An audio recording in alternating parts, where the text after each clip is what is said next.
Oke baik, Assalamualaikum warahmatullahi wabarakatuh Bapak Ibu PNS dan pensiunan PNS. Jumpa lagi di channel ASN Abad 21, channelnya para ASN Indonesia. Nah, di video kali ini ada satu pertanyaan yang menarik atau komentar yang menarik dari subscriber di kolom komentar yang perlu kita bahas supaya kita mendapatkan informasi yang valid Bapak Ibu. Komentarnya seperti ini. Pak Admin, tahun 2024 ini unik karena pengumuman program kenaikan gaji ASN 2025 disampaikan melalui konferensi pers, bukan langsung oleh Presiden Jokowi. Ya, betul ya. Jadi pada 16 Agustus kemarin Pak Jokowi tidak menyampaikan, tapi pada tanggal yang sama ada konferensi pers dari beberapa menteri dan salah satu menteri menyampaikan adanya kenaikan gaji 2025. Kita lanjut. Mungkin Admin bisa memberikan paparan indikasi kenaikan gaji tersebut dan tahapan apa lagi yang perlu ditunggu. Oke Bapak Ibu, disimak sampai tuntas. Kami sudah mengumpulkan referensi untuk membahas komentar ini. Oke Bapak Ibu, jadi terkait memang ramai saat ini berita kenaikan gaji dan perlu memang hati-hati dalam memilih informasi, pastikan sumbernya valid. Nah, terkait informasi kenaikan gaji ini, sejauh ini sudah ada dua indikator dari pemerintah dan satu tahapan akhir untuk kepastian kenaikan gaji, Bapak Ibu. Nah, apa dua indikator tersebut? Dua indikasi tersebut yang pertama adalah indikator pertama, adanya dokumen kerangka ekonomi makro dan pokok-pokok kebijakan fiskal tahun 2025 yang sudah secara resmi disusun oleh pemerintah dalam hal ini. Ini kami bisa tampilkan dokumennya Bapak Ibu, kerangka ekonomi makro dan pokok-pokok kebijakan fiskal tahun 2025. Ini total 352 halaman, tapi kami fokus pada poin pembahasan kita. Nah, dalam satu halamannya disebutkan di sini dijelaskan arah kebijakan belanja pegawai tahun 2025. Yang pertama adalah meningkatkan efektivitas dan efisiensi birokrasi sebagai kunci keberhasilan reformasi fiskal. Yang kedua adalah meningkatkan kualitas belanja pegawai dengan tetap menjaga konsumsi ASN, antara lain melalui pemberian THR dan gaji 13 atau pensiun 13, jadi untuk pensiunan tetap mendapatkan gaji 13 nanti untuk 2025 sudah dianggarkan. Dan di sini tambahan Bapak Ibu, dan penyesuaian gaji ASN. Jadi memang arah kebijakan 2025 itu penganggarannya itu ada untuk penyesuaian gaji ASN, di mana disebutkan dalam pihak pemerintah beberapa waktu yang lalu kami sudah putarkan juga, itu mengarah pada kenaikan gaji seperti itu. Nah, itu tadi indikator yang pertama. Indikator yang kedua adanya kenaikan gaji 2025 adalah paparan langsung oleh Menteri Perencanaan Pembangunan Nasional atau Kepala Bappenas. Nah, indikator yang kedua adanya kenaikan gaji 2025 adalah paparan atau penjelasan langsung oleh Menteri Perencanaan Pembangunan Nasional atau Kepala Bappenas pada tanggal 16 Agustus 2024. Di mana dalam paparannya, Pak Menteri menyebutkan 8 program hasil terbaik cepat yang sudah dicanangkan oleh pemerintahan yang akan datang, di mana salah satunya yang ketujuh adalah kenaikan gaji. Berikut ini penjelasan dari Pak Menteri. Yang ketujuh, penaikan gaji aparatur sipil negara, terutama guru, dosen, tenaga kesehatan, dan penyuluh, serta Tentara Nasional Indonesia, Kepolisian Republik Indonesia secara bertahap. Dan yang kedelapan adalah mengoptimalisasikan penerimaan negara. Saya kira secara ringkas itu yang saya ingin sampaikan. Terima kasih. Assalamualaikum warahmatullahi wabarakatuh. Terima kasih Pak Menteri Bappenas, silakan meninggal. Ini dua indikator yang sudah resmi, Bapak Ibu sudah valid hingga hari ini. Yang tersisa adalah satu tahapan akhir, yaitu menunggu diumumkan oleh Pak Prabowo. Karena kalau secara penganggaran, pemerintah sudah menyiapkan ini. Statement ini bisa kita lihat keterangannya di media nasional Liputan 6.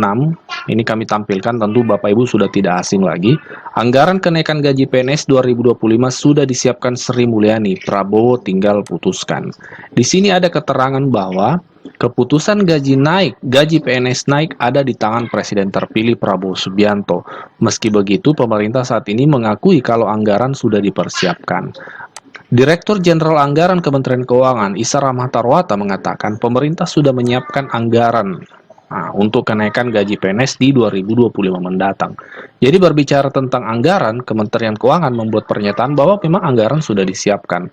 Tinggal satu tahapan akhir, yaitu menunggu keputusan dari pengumuman dari Prabowo Subianto sebagai presiden terpilih. Nah, jadi pertanyaan dari subscriber ini terjawab Bapak Ibu ya, kami sudah coba paparkan. Nah, kenapa kemudian pensiunan tidak disebut? Ini ramai juga dibahas di kolom komentar. Perlu kita pahami selama ini beberapa tahun terakhir kenaikan gaji memang yang disebut selalu itu adalah kenaikan gaji PNS, kenaikan gaji ASN.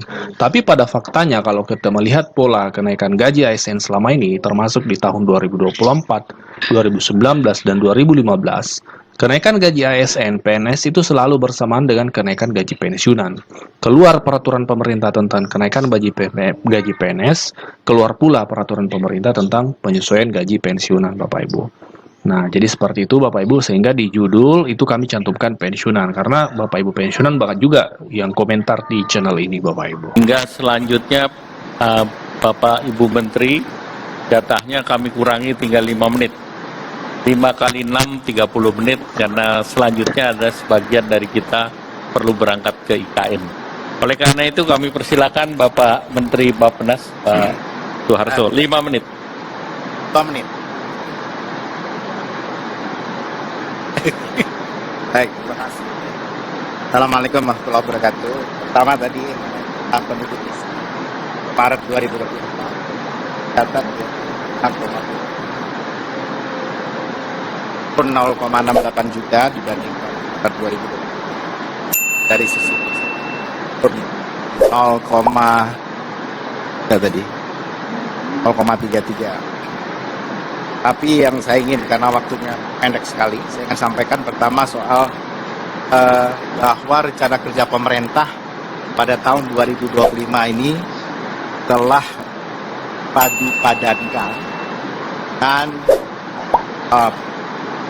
program hasil terbaik cepat, program hasil terbaik cepat yang dikenalkan oleh Presiden dan Wakil Presiden terpilih. Secara singkat saja mengenai program hasil terbaik cepat ini yang kami share saja. Tadi sudah disampaikan, pertama misalnya nih yang memberikan makanan bergizi sehat di sekolah untuk meliputi 15,42 juta jiwa di 514 kabupaten kota. Dan yang kedua adalah mencetak dan meningkatkan produktivitas lahan pertanian dan lumbung pangan desa, daerah dan nasional. Dan ini adalah luas intervensi indeks pertanaman sekitar 50 sampai 80 ribu hektar, dan luas cetak sawah ekstensifikasi sawah baru 250, yang indikasi lokasinya dari Papua Selatan, Sumsel, Kalteng, Kaltara, NTT, dan Lampung. Kemudian menyelenggarakan pemeriksaan kesehatan gratis, menuntaskan kasus TBC dengan sasaran penurunan TB menjadi 272 per 100. Membangun rumah sakit lengkap berkualitas di kabupaten kota.